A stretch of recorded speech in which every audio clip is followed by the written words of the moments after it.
الشیطان الرجیم بسم اللہ الرحمن الرحیم۔ دین اسلام اور ہمارے بنیادی مسائل کے حوالے سے آج جو ہمارا موضوع ہے وہ ہے کہ اگر کوئی ایسا شخص ہو جو معذور ہو،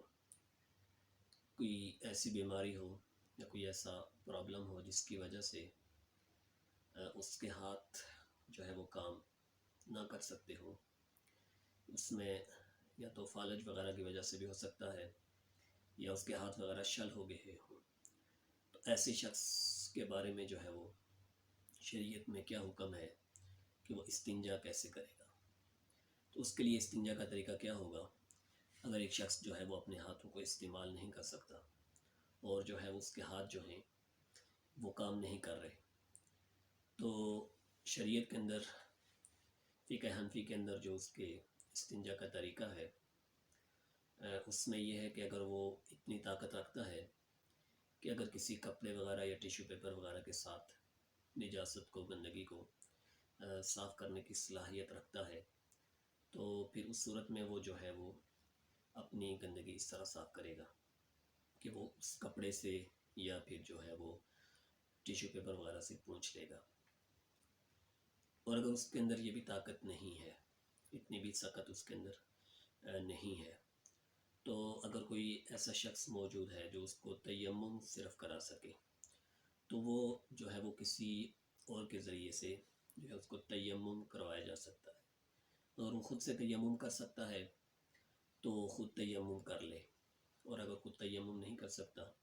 تو کوئی اور شخص اس کو تیمم کروا دے۔ اور اس میں یہ ہے کہ کوئی دوسرا شخص، کوئی بھی غیر محرم، کوئی ایک دوسرے کا جو ہے وہ سطر نہیں دیکھ سکتے، اس میں چاہے اولاد ہو یا والدین ہو۔ اگر اولاد بالغ ہے تو والدین کے لیے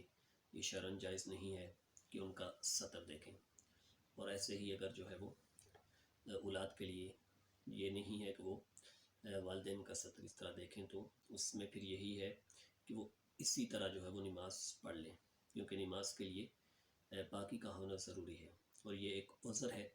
اور عذر کی بنیاد پر اس کو جو ہے یہ شریعت نے چھوٹ دی ہے، اور شریعت کے اندر اس کے لیے یہ حکم ہے کہ وہ خود سے جو ہے وہ اگر ایسا کر سکتا ہو، صفائی وغیرہ کچھ نہ کچھ کر سکتا ہو، پونچھ سکتا ہو، اگر اتنی طاقت نہیں ہے، اتنی سخت نہیں ہے،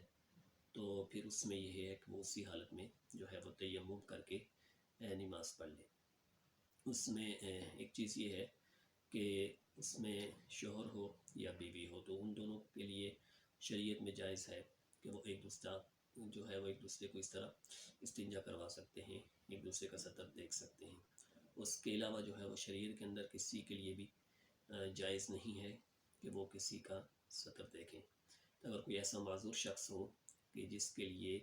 استنجا کرنا مشکل ہو تو اس کو اس طرح کرنا چاہیے۔ دوسری صورت کہ اگر کوئی ایسا شخص ہے کہ اس کے ہاتھ جیسے وہ کام نہیں کر رہے، یعنی پراپر اس کے ہاتھ ورک نہیں کر رہے، تو تیمم کیسے کرے گا؟ تو اس کے لیے تیمم کا طریقہ یہ ہے کہ وہ جو ہے اپنے جو ہے بازو کو کسی دیوار وغیرہ کے ساتھ اس کو وہ ہے وہاں پہ اس کو جو ہے دیوار کے ساتھ لگائے، اور دیوار کے ساتھ جو ہے ان کو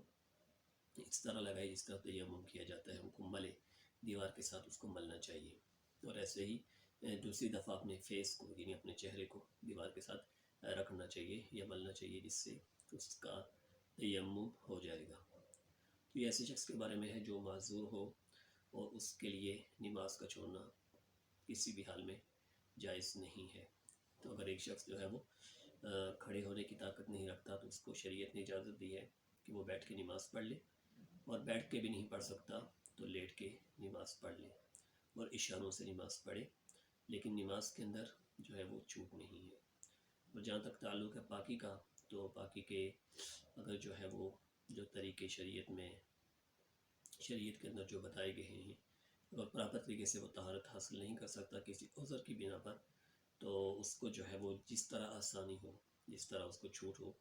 تو اس طرح اس کو جو ہے اس میں اس کو پاکی اور طہارت حاصل کرنی چاہیے۔ تو یہ تھا ایسے شخص کے بارے میں جو معذور ہو اور جس کے لیے جو ہے وہ طہارت کا حاصل کرنا مشکل ہو، تو ایسے شخص کو جو ہے وہ شریعت کے اندر جو ہے وہ معذور کہتے ہیں، اور معذور کے بارے میں جو ہے شریعت تخفیف کا حکم دیتی ہے. تو تخفیف کو سامنے دیکھتے ہوئے اس کے لیے یا تو وہ ایسے ہی نماز پڑھ لے، یا پھر دوسرا یہ ہے کہ اگر اس کو کوئی تیمم وغیرہ کرانے والا ہو تو اس کو تیمم کروا دے اور پھر وہ اس میں نماز پڑھ لے. تو یہ تھا معذور کے بارے میں. ملتے ہیں نیکسٹ کلاس میں نیکسٹ ویڈیو کے ساتھ. اللہ